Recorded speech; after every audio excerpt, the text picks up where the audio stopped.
성도님과 함께 인사를 나누겠습니다. 믿음대로 됩니다. 말한 대로 됩니다.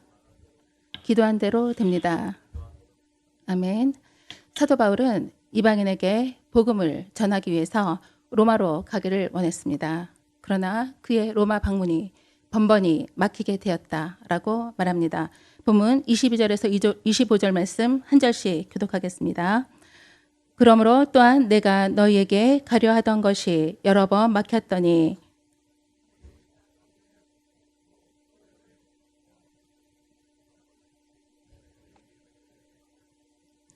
이는 지나가는 길에 너희를 보고 먼저 너희와 사귐으로 얼마간 기쁨을 가진 후에 너희가 그리로 보내주기를 바람이라. 그러나 이제는 내가 성도를 섬기는 일로 예루살렘에 가노니. 아멘.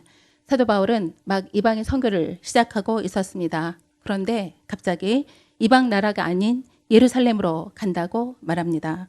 사도 바울은 이방인에게 복음을 전하기 위해서 로마로 가기를 원했지만 그의 로마 방문이 번번이 막히게 되었습니다. 그리고 그는 스페인까지 가는 것을 염두에 두고 있었습니다. 당시 스페인을 땅끝이라고 그들은 여겼습니다. 그러나 지금은 내가 예루살렘으로 간다라고 말합니다. 이를 통해서 사도 바울은 그의 사역에 있어서 자신의 뜻이 아니라 주님께서 이끄시는 대로 따랐다는 것을 알 수 있습니다. 그 당시 예루살렘에 큰 기근이 들었습니다. 예루살렘 교회 성도들이 굶어 죽을 정도로 기근이 심했던 것입니다. 그래서 마게도냐와 아가야 성도들이 이방 교회가 구제 헌금을 모으게 되었습니다. 사실상 그들도 그렇게 풍족한 삶을 살았던 것은 아닙니다. 하지만 그들은 예루살렘 교회를 위해서 구제 헌금을 했습니다. 사도 바울은 그 구제 헌금을 전달하기 위해서 예루살렘 교회로 가게 된 것입니다. 26절, 27절 말씀 함께 읽겠습니다. 시작. 이는 마게도냐와 아가야 사람들이 예루살렘 성도 중 가난한 자들을 위하여 기쁘게 얼마를 연보하였음이라. 저희가 기뻐서 하였거니와 또한 저희는 그들에게 빚진 자니 만일 이방인들이 그들의 영적인 것을 나눠 가졌으면 육적인 것으로 그들을 섬기는 것이 마땅하니라. 바울이 예루살렘 교회를 방문하는 것은 단순히 구제의 문제뿐만이 아니었습니다. 먹을 것이 없어서 고통스러워하는 예루살렘 교인들을 도와주려는 뜻만 있었던 것은 아니라는 것입니다. 당시 유대 중심의 그 예루살렘 교회는 이방인들에 대해서 마음문을 열지 못하고 있었습니다. 그들을 향한 주님의 구원의 복음이 하나님 뜻일까? 또 그들에게도 율법을 지키도록 해야 하는 거 아닙니까? 그들에게도 할례를 받게 해야 되는 거 아닙니까? 계속 그들은 이방인들에 대해서 계속 마음문을 열지 못하고 그들에게 율법을 지키도록 해야 하는 그런 주장을 했습니다. 그러나 주님은 이방인에게 복음이 전해지는 것을 원하셨습니다. 그런데 주님이 더 원하시는 것은 예루살렘 교회와 이방인 교회가 하나가 되는 것이었습니다. 그들이 한 마음과 한 뜻으로 하나님을 찬양하기를 원했던 것입니다. 사도 바울은 그 주님의 뜻을 알기에 그는 기도하며 예루살렘을 향했던 것입니다. 그래서 그는 흉년이든 예루살렘에 이방인 교회에서 모은 헌금을 가지고 갈 예정이었습니다. 또한 그는 그들의 하나됨, 이방인 교회와 예루살렘 교회가 하나 되는 것을 이루려고 그곳을 향한 것입니다. 그는 본문 27절에서 유대인 그리스도인들과 이방인 그리스도인들과의 관계를 뭐라고 말합니까? 신령한 것과 육신의 것을 나누는 사이다. 신령한 것과 육신의 것을 나누는 사이다라고 사도 바울은 말합니다. 즉 이방 그리스도인들은 유대 그리스도인들로부터 뭘 받았죠? 신령한 것을, 주님의 복음을 나눠 가졌습니다. 그래서 그들은 구원받게 된 것입니다. 그들은 어떻게 보면 유대 그리스도인들에게 빚진 자의 마음을 가졌던 것입니다. 그래서 그들이 기근으로 힘들어할 때 우리는 그럼 육신의 것으로 나눠줘야 되겠다라는 생각을 한 것입니다. 그러하게 사도 바울은 이방인 교회와 예루살렘 교회는 둘이 아니라 하나다라는 것을 말하고 있는 것입니다. 마게도냐와 아가야 성도들은 예루살렘에 있는 성도들을 위한 모금을 하면서 비록 우리는 먼 이방인 출신이고 또한 지역적으로 예루살렘 교회로부터 멀리 있지만 우리는 주님 안에서 하나다라는 것을 말하고 있는 것입니다. 그들은 주 안에서 하나의 공동체다라는 것을 사도 바울은 강조하고 있는 것입니다. 그렇다면 궁극적으로 저희들의 삶 또한 어떠해야 합니까? 주님의 은혜로 저희는 구원받았기에 복음의 빚진 자가 되어 주님께 헌신하며 내가 받은 그 사랑을 이웃에게 흘려 보내는 것입니다.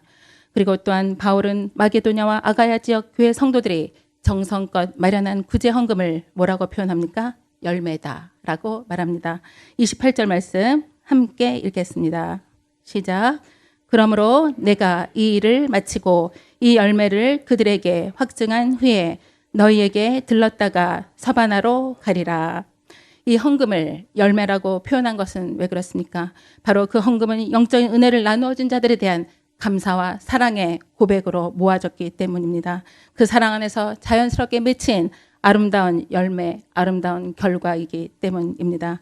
그들이 이웃을 향한 사랑을 말로만이 아닌 행함으로 그들은 보여준 아름다운 열매라는 것입니다. 성도의 행위의 열매는 나 자신의 믿음을 증명하는 것이 된다는 것을 우리는 기억해야 합니다. 그리고 또한 바울은 로마 교인들에게 그리스도의 충만한 복을 가지고 간다라고 말합니다. 29절 말씀 함께 읽겠습니다. 시작.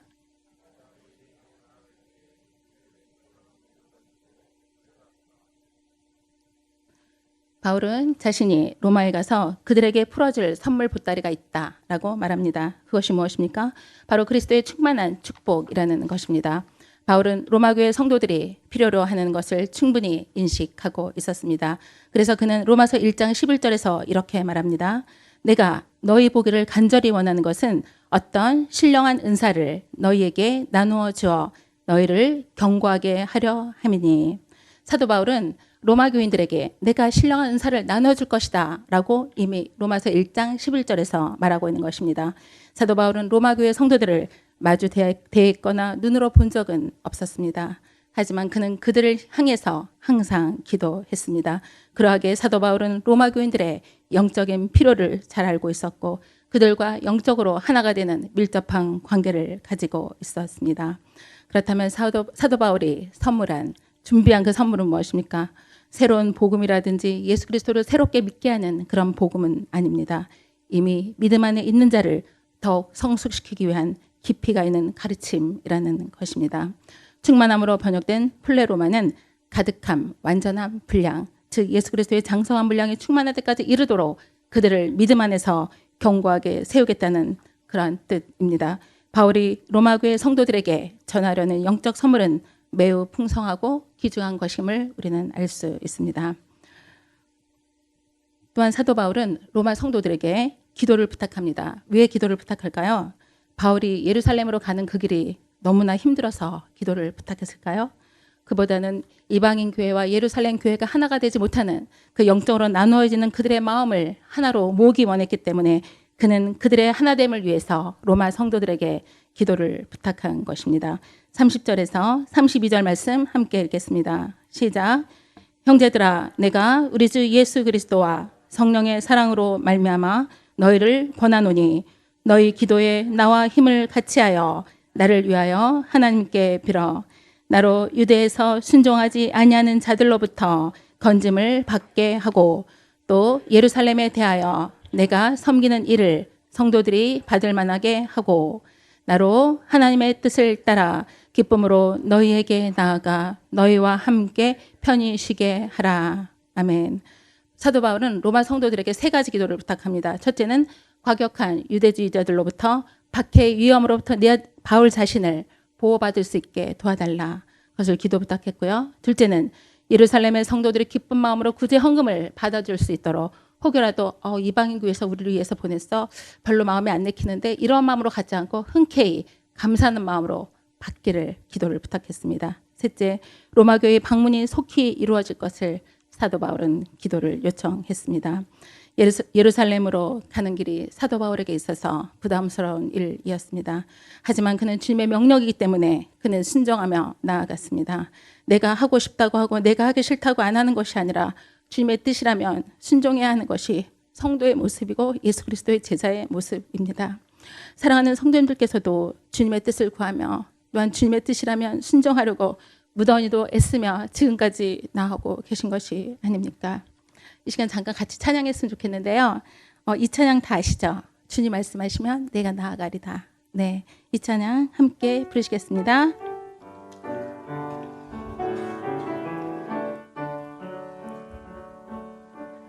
주님 말씀하시며 내가 나가리다. 주님 뜻이 아니며 내가 멈춰서리다.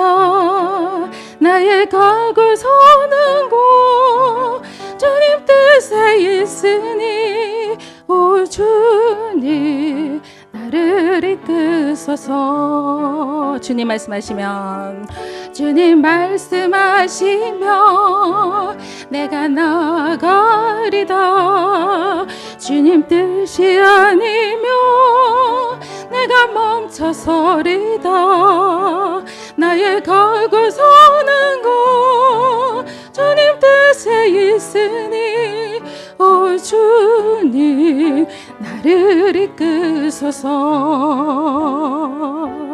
뜻하신 그곳에 나 있기 원합니다.